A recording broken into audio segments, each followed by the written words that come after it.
I'm going to start this section about how it affects us today with the myth of Perseus and Medusa.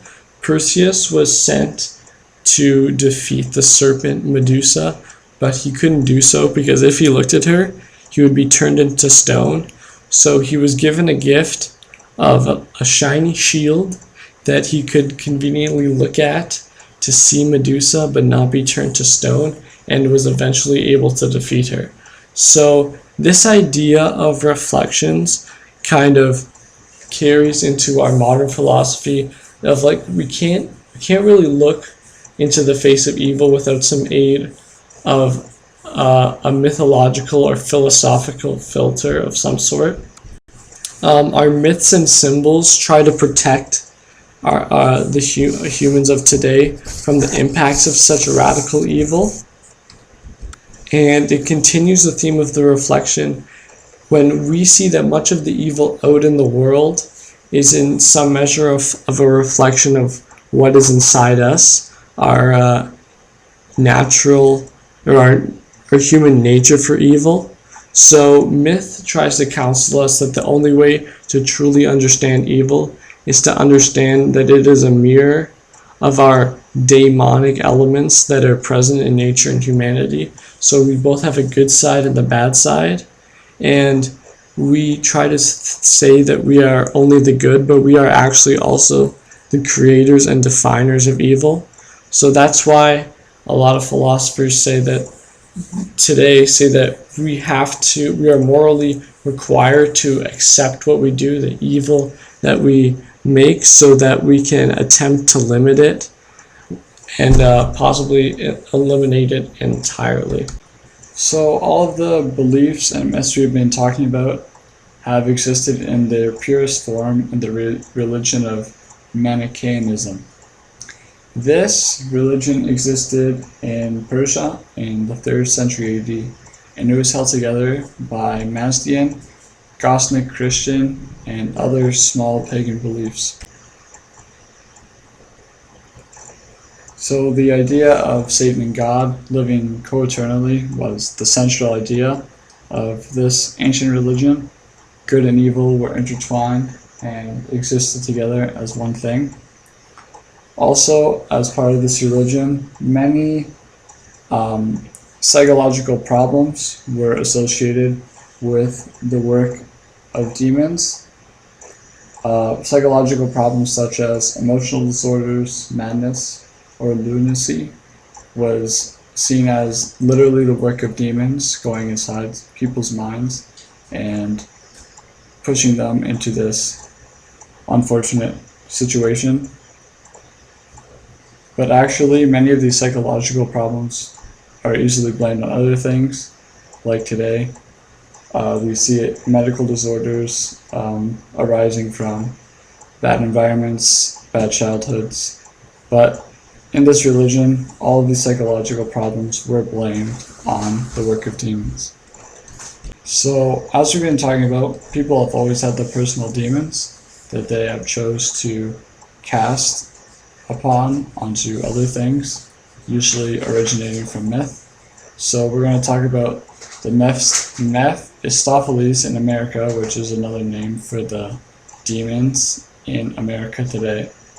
So the main idea of a devil did mostly originate from Judeo-Christianity, and it mostly comes from the New Testament of the Holy Bible, but there are only 4 religions that use the idea of a devil, a complete being of evil, no good whatsoever, and those 4 are Mazdaism, ancient Hebrew, which is not current Judaism, Islam, and Christianity.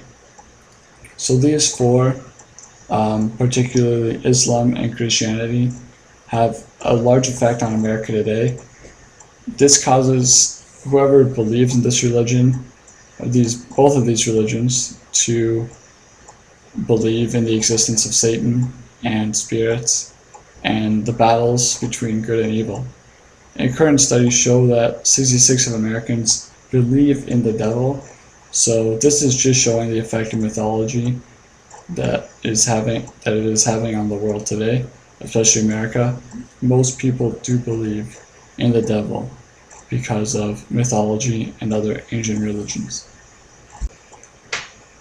So now we're going to talk about the Mephistopheles in America, which is just another neat way of saying the current devils or demons in America today, the influence of spirits and mythology upon American people.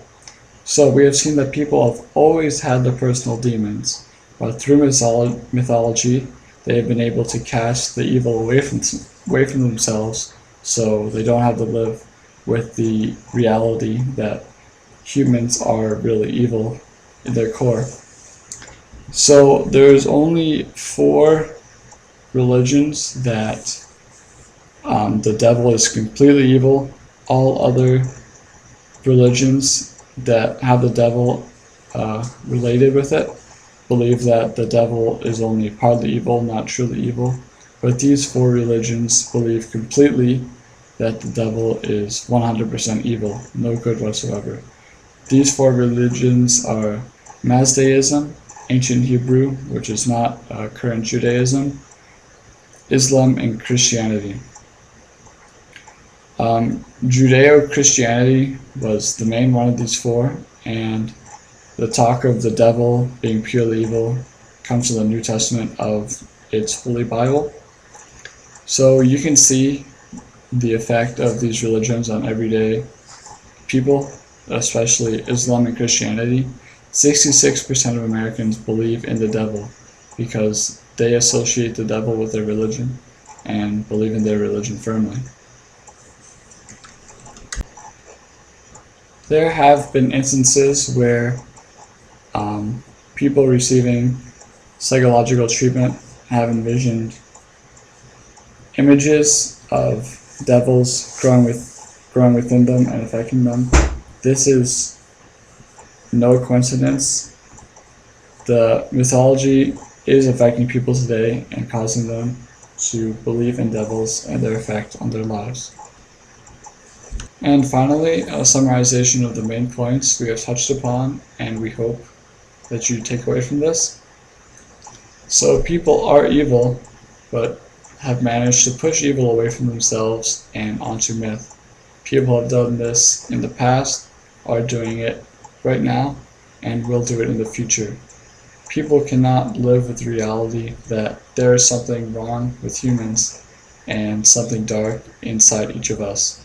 People cannot deal with the reality that they hurt other people and do wrong things. So instead, with myth, we are able to blame devils and demons for the things we do.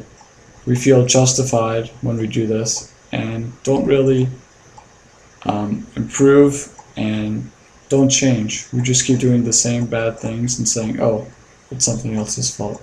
In this way, myth is the reason for the screen between a lie, which is something else is causing us to do wrong, and reality, which is we cause ourselves to do wrong. So what do you think? Is this a good thing? Should people be avoiding the truth and living every day thinking, oh, I'm not really that bad? Or do you think this is a wrong thing and believe that, oh, people should know that they're wrong and strive to improve? So we hope you enjoyed listening to this, and thanks a lot, and hope you have a great evening.